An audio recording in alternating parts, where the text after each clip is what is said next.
सी हो गई पीर, पर्वत सी हो गई पीर, पिघलनी चाहिए। हिमालय से गंगा और निकलनी चाहिए। हंगामा खड़ा करना हमारा मकसद नहीं, पर इस हमारे हाड़ौती क्षेत्र का भी तस्वीर बदलनी चाहिए, तस्वीर बदलनी चाहिए। परम आदरणीय भरत सिंह जी, हमारे गार्जियन, हमारे परिवार को दिशा मार्गदर्शन, जो कुछ भी हम हैं, मेरे पिताजी, मेरा परिवार, आज हम इस मंच पे भी खड़े हैं, तो जिसकी गाइडलाइन पे हम सब चले, ऐसे हमारे आदरणीय रामगोपाल जी जारवाल साहब, आदरणीय भरत सिंह जी के साथ हमारे साथ पधारे बहुत सारे गेस्ट, सबका नाम मुगल साहिब, कुशल सिंह जी, प्रधान साहब अजीत सिंह जी, रामदिया जी, कन्हैया लाल जी, लक्ष्मण गौतम जी और समस्त मंच।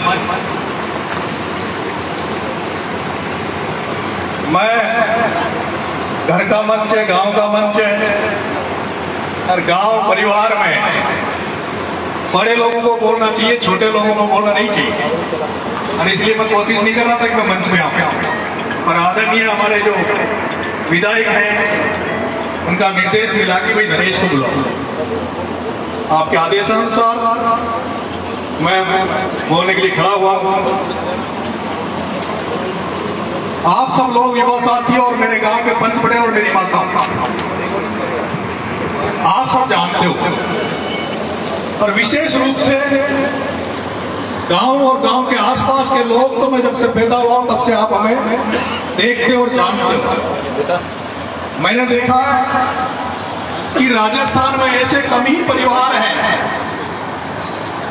जो लगातार पंचायत राज चुनाव में 30 साल तक चुनाव जीते, और वो जीते तो वहां की जनता, वहां के लोग उनको कितना प्यार करते होंगे, और उससे पीछे बहुत सारे कारण होते हैं।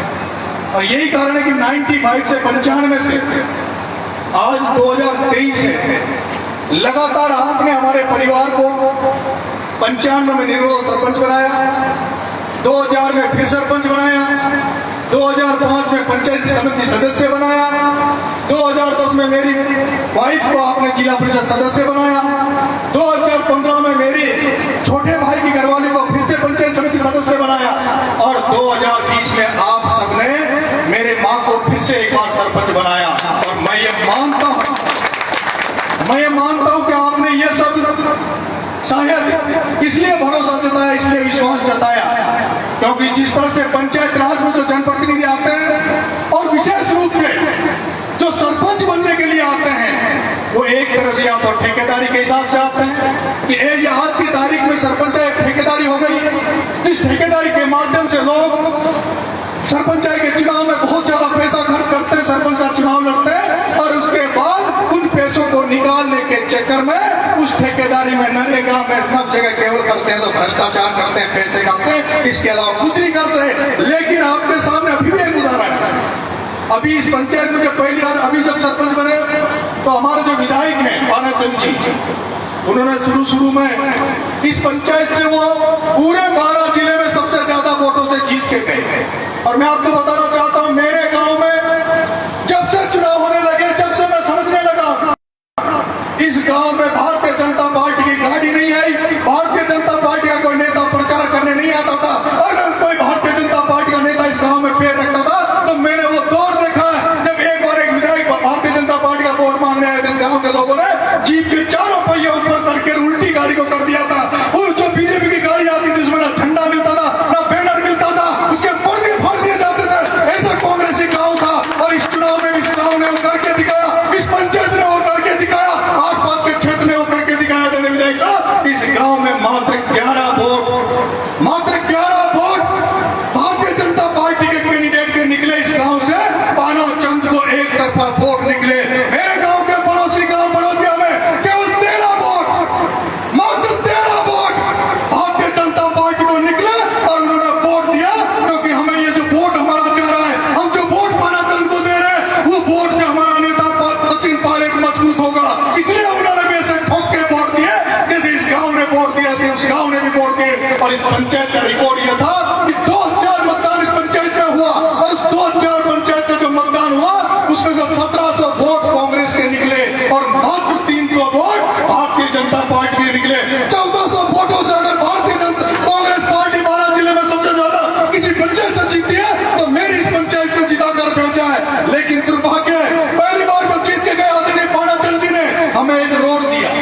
ने 5.25 लाख रुपए खर्च किए।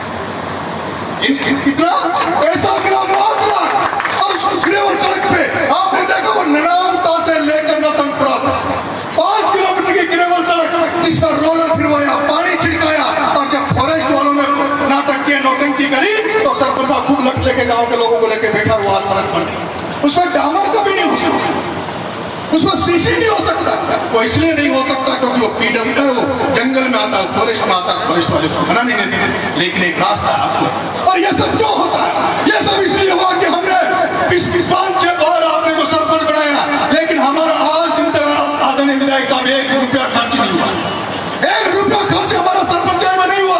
और ना हमारा कोई व्यक्ति वोटर 1 रुपया लेता है और ना 1 रुपया खर्च हुआ। लेकिन हम भी उसी ईमानदारी से सोचते हैं कि जिस तरह से अपनी फ्री में हमें सरपंच बनाते हैं, बिना वोट के, बिना पैसे के सरपंच बनाते हैं, वैसे ही हम भी इनकी मदद करें। लेकिन अब हम कूद गए इस सरपंच से। मैं तो बहुत ज्यादा परेशान।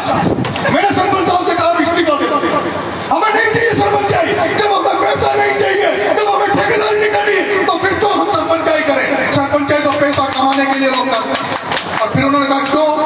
जब हमारा जो एमएलए जिसको हमने वोट दिया, जिसको हमने ताकत दी, जिसको विधायक बनाया, वो हमें पूछता ही नहीं। हमने जिसको मंत्री बनाया, जो भी यहाँ बने, वो कांग्रेस के लोग, वो हमारी तरफ देखते भी नहीं है। और आदरणीय मंत्री जी, मैं आपसे निवेदन करना चाहूंगा, मैं बीच में भटक गया, मैं बीच में भटकाव हो गया था। और मैं इसलिए भटक गया था क्योंकि मैंने मेरे पिताजी और मेरे जो यहाँ के जो पंच पटेल है, जो ग्रामीण राजनीति करते हैं, जो ग्रामीण लोग हैं, ग्रामीण परिवेश से जो किसान आते हैं, उनको जिस तरह से राजस्थान की हाड़ौती की राजनीति में जो नया हाड़ौती का राजनीतिकरण हुआ है, उसमें उनको ढूंढ ढूंढ के मारा गया। उनको ढूंढ ढूंढ के इस हाड़ौती की राजनीति में मारा गया है। आज अगर हाड़ौती में 12 जिले में अगर कांग्रेस पार्टी की कोई राजनीति कर रहे हैं, तो सिर्फ वो दलाल कर रहे हैं जो पैसे कमाने वाले हैं, जो केवल कांग्रेस। हमें दुख होता, हमारी जननी है कांग्रेस। कांग्रेस को हम अपनी माँ बाप मानते हैं, कांग्रेस को सब कुछ मानते हैं। लेकिन कांग्रेस में जो बैठ गए, वो ऐसे लोग आकर बैठ गए जो आरएसएस का चड्डा फेंक गए, आरएसएस की क्लास में पढ़ के उनको यहाँ कांग्रेस ने मालिक बना दिया। और उनका एक धंधा हो गया कि कांग्रेस के ओरिजिनल व्यक्ति कौन है, कांग्रेस को चाहने वाले लोग कौन है, इनको ढूंढ ढूंढ के मारो। कांग्रेस को गांव में छोड़ो मत। गांव में जो गुंडे बदमाश चोर डके, जो बजरी का काम करे, जो दलाल का काम करे, जो ठेकेदारी का काम करे, उनको ढूंढ ढूंढ के डायरेक्ट टिकट, उनको ढूंढ ढूंढ के जिला पर टिकट दो। और अगर आपको बढ़ाना तो 3 करोड़ रुपए लाओ, जिला प्रमुख बनना तो पैसे बांटो। और वो सारी चीजें मैं नहीं बोलना चाहता आपके सबके साथ। हम तो कट्टर कांग्रेसी, पैदा से कांग्रेसी हुए। और जब मैंने अभी कांग्रेस ज्वाइन करी वापस हुआ, आप सब लोग जानते हो जो नरेश काम करता है, जो नरेश काम करता है, उस तंत्र मन और धन से करता है। रात दिन एक कर देता हूँ, पूरी ताकत से करता हूँ। आपने देखा हो मैं खेती भी जब करता हूँ, विधायक साहब पूरा गोदाम मैंने लहसुन से भर के, तो 6-6 महीने खेत में पड़ा रहता हूँ। 6-6 महीने मेरे खेत में आप सब डालता। और जब मैं पढ़ाई करता था तो मैं नौकरी भी लग जाता, फर्स्ट डिवीजन पास भी हो गया। लेकिन ऐसा कुछ इनकम स्टेट बनेगी राजनीति। और जब आप कांग्रेस पार्टी से जिस दिन से जुड़ा, उस दिन से 8-10 विधानसभा में घूमा, 8-10 विधानसभा में कांग्रेस के लिए वोट मांगे। और जगह जगह जहां जहां गया, आपका बेटा जहां जहां प्रचार करने गया, जिस जिसके लिए वोट मांगने गए, वो सारे लोग चुनाव जीते। लेकिन नतीजा क्या मिला? 1 महीने मैंने अगर कोई बजरी का ट्रक जो वेट ट्रक जा रहा था, उसको अगर दवाई के थाने में बंद करा दिया, तो आपका बेटे को कांग्रेस सरकार में यहाँ के जो वो कांग्रेस में, उनको कांग्रेस नहीं कहते, वो कांग्रेस के लोग नहीं हो सकते। जो नरेश मीणा जैसे कांग्रेस को जेल भेज, मेरे जैसे व्यक्ति को 1 महीने के लिए जेल में डाल दिया। हम तो जेल में भी चले गए, केस भी खाएंगे, मुकदमे भी खाएंगे। और कांग्रेस पार्टी अगर निवासी भाई साहब कह रहे थे, हमें कोई फर्क नहीं पड़ता, ये तो ऊपर वालों का रखवा है। जिसको वो टिकट देंगे, कोई चोर को दे, डकैत को दे, पाकिस्तान से लाकर भी अगर कांग्रेस टिकट देगी, तो हम तो कांग्रेस को वोट देंगे। ये उनका धर्म है कि वो हमारे साथ न्याय करे कि नहीं करे। हम तो कांग्रेस के वोटर हैं, कांग्रेस को चाहते हैं। जिसको वो टिकट देंगे उसको हम जिताएंगे। और इस बात को हम मानते हैं कि जो आप मुहिम आपने छेड़ी, आज आपकी देन है। आपने जो आवाज सारा राजस्थान में, इस राजस्थान की विधानसभा में आवाज उठाई, वो दिल्ली तक जा रही। और आपकी आवाज से शुरुआत हुई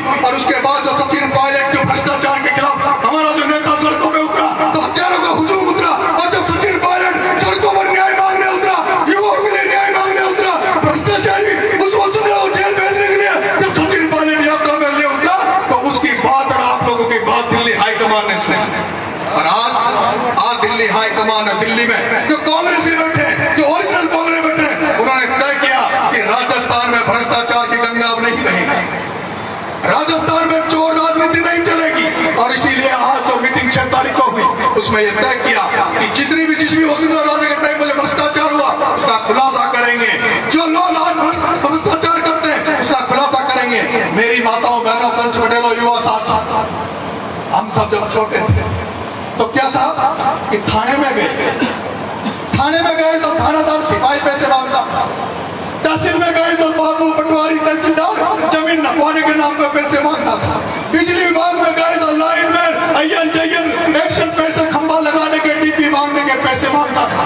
और हम क्या सोचते थे कि कर्मचारी जब भ्रष्टाचार करे, कर्मचारी जब चोरी करे, रोड बनाने वाला ठेकेदार जब रोड अच्छा नहीं बनाए, तब हम सोचते थे कि किसी नेता के पास, जिस नेता को हमने बनाया, जो सफेद कपड़े पहनकर हमारे बीच में वोट मांगने आता है और ये कहता मैं तुम्हारे लिए संघर्ष करूंगा, जन सेवा करूंगा, और हम सोचते हैं कितना अच्छा है, कितना अच्छा बोलता है, इसको वोट देंगे तो ये हमारे साथ न्याय करेगा। पर यही कारण है कि हम इनको वोट देते हैं, सोचते हैं कि जब हम पर तुम्हारा घात होंगे, हम पर जो कोई आदमी हमें मारने का प्रयास करेगा तो हम हमारे नेताओं के पास जाएंगे और नेता हमारी मदद करेंगे। नेता थानेदार को हड़काएगा, नेता थानेदार होगा उसको लाइन में भेज देगा, नेता इससे घटा देगा, नेता तहसीलदार घटा देगा। लेकिन अब वो क्या, अब उल्टा होगा, अब गंगा उल्टी चल रही है। अब जब आपके एरिया में थानेदार आता है, आज आपने देखा नहीं होगा कि नरेश मीणा का घर है, उसके पिता किसी थानेदार को माला पहनाने गए, आज दिन तक थानेदार का स्वागत करने नहीं गए, आज दिन तक एसडीएम तहसीलदार का स्वागत करने नहीं गए। अरे स्वागत करो तो अच्छे लोगों का करो, जो यहाँ बैठे ऐसे लोगों का करो, ये तो हमारे कर्मचारी, इनको तो सेवा के लिए हमने लगा रखे, इनको तो उद्देश्य करना चाहिए। थानेदार तेरा ये काम है, तुझे करना है, लेकिन क्या करें, थानेदार आता है 5 लाख रुपए एमएलए को देख लेंगे, साहब मुझे वोट पर दे दो, मुझे गवाही दे दो, मुझे छपड़ा दे दो, मुझे छिपा बड़ा दे दो, 5 लाख ले लो, फिर मैं बंदी और दूंगा ऊपर से।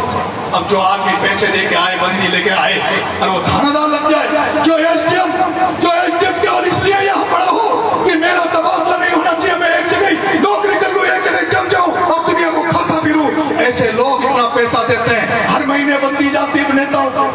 अब नेताओं को कैसे हटाएं, नेताओं को हटा नहीं सकते, तो जिन पे हम भरोसा करते हैं वही अगर हमारा साथ नहीं दे तो इंकार कैसे पड़ेगी। आदरणीय भरत सिंह जी ने जो मुहिम छेड़ी, अंकल मैं तो आपसे एक बार तो बच्चा था, छोटा सा जब मिला था, लेकिन आपसे बहुत प्रेरित हैं, प्रभावित हैं, आप इस हालत को नहीं, पूरे राजस्थान को एक नई दिशा दे रहे हो। एक जो हो गया था, ये हो गया था कि जो नील सफेद कपड़ा पहन के कुत्ता पजामा धोती कुर्ता पहन के जो नेता भाषण देते हैं, आज राजस्थान देश में ये हो गया कि जो नेता भाषण देता है लोग उसको हीन भावना से देखते हैं, लोग उसको हीन भावना से देखते हैं। ये जो माता है बैठे पंच पटेल, ये भी सोचते हैं नेता कहां से आए, इनसे अच्छे हमारे गायक कलाकार थे, ये पद गा रहे थे तो मजा आ रहा था, अब ये नेता हमारा टाइम खराब करेंगे। लेकिन मैं आपसे कहना चाहता हूं, ये भरत सिंह जी के लिए हम लोग उस भरत सिंह के लिए जो देश की राजनीति में एक नई राजनीति पैदा कर रहा है। आज अगर कोई हम कह सकते हैं तो ये कह सकते हैं कि राजस्थान की राजनीति में अगर कोई सबसे ईमानदार नेता है तो आदरणीय भरत सिंह जी है। और चोर का तो सबको पता है, नाम लेने की जरूरत नहीं, अगर कहीं सबसे बड़ा चोर वो तो सिद्ध हो गया, वो तो सिद्ध हो गया, इसलिए मैं तो मेरे मुंह से नाम नहीं लेना चाहता, वो सिद्ध हो गया। लेकिन हम आज चाहते हैं आदरणीय भरत सिंह जी ऐसे लोगों को यहाँ नए, जिस तरह से मैं देख रहा हूँ, आपसे प्रेरणा लेकर एक गुस्सा होता है।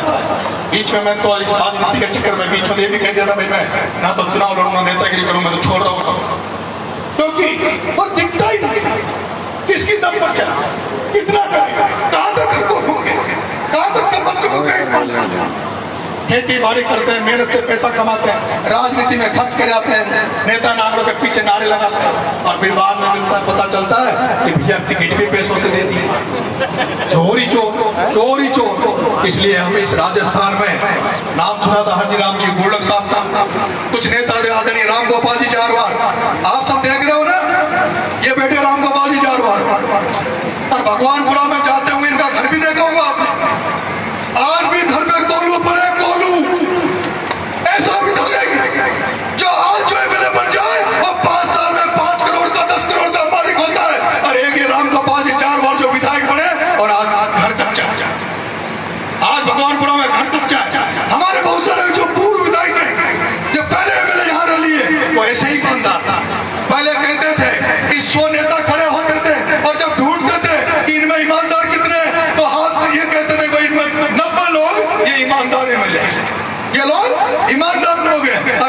100 एमएलए को खड़ा कर दो और उनसे पूछो, किसी जनता से पूछो कि साहब आप कह सकते हो गारंटी से इनमें ईमानदार कितने, तो कहेंगे साहब हमें तो केवल पूरे राजस्थान में भरत सिंह जी दिख रहे हैं।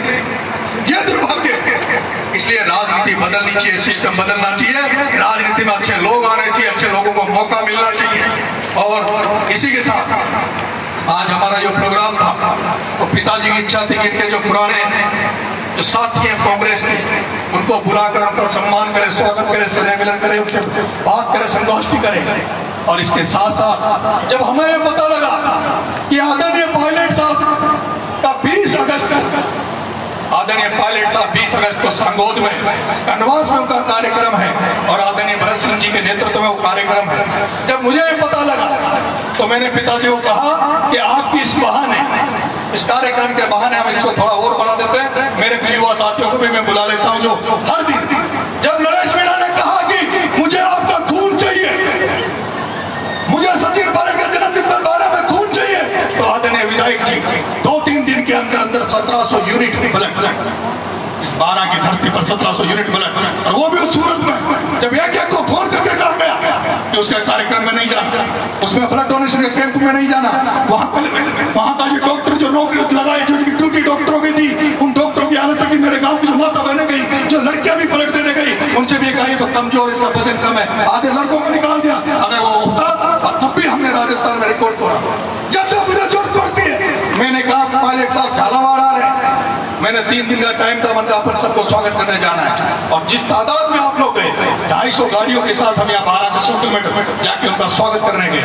और अब जब आदरणीय पायलट साहब सांगोर में 20 अगस्त को पधार रहे हैं, तो मेरी आप सबसे गुजारिश है, माताओं और बहनों आपसे, पिछली बार आप लोगों को नहीं ले गए, इस बार आप लोगों को भी ले चले, और सब पीढ़ी लोग में जाओ देखो कितने रुपए ला रहे, इस बार आपको भी ले चलेंगे।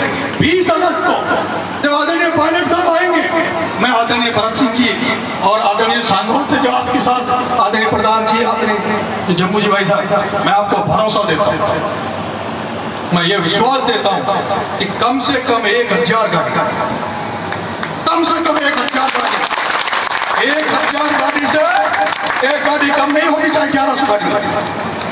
ये मैं आपको भरोसा देता हूं कि सचिन पायलट साहब का 20 तारीख को हमारे पूरी यूथ टीम तैयार हो, बिल्कुल तैयार है। हर गांव से 10 बंदा ऐसे नहीं, हम सब लोग आदरणीय विधायक साहब 1000 गाड़ियों के साथ हम सब आएंगे और पूरा भरोसा देते हैं, यकीन देते हैं। और हमारे बीच में मेरा छोटा भाई, हमारे बांदीकुई से विधायक जियाद जी खटाना, जो है जी मेरे गार्जियन भी है, उनका बेटा जयपुर से मेरे लिए चल के आया है, भाई जियाद जी खटाना, हिमांशु जी खटाना। अब मैं आप सबको बहुत बहुत धन्यवाद देता हूं, हमारा प्रोग्राम चलेगा और मैं चाहता हूं कि शॉर्ट रूप से आदरणीय दिनेश जी भाई साहब को, सुनील जी भाई साहब, मैं निवेदन करूंगा, भाई साहब सुनील जी है, गालव साहब से कि आप 2 साल आप भी बताइए।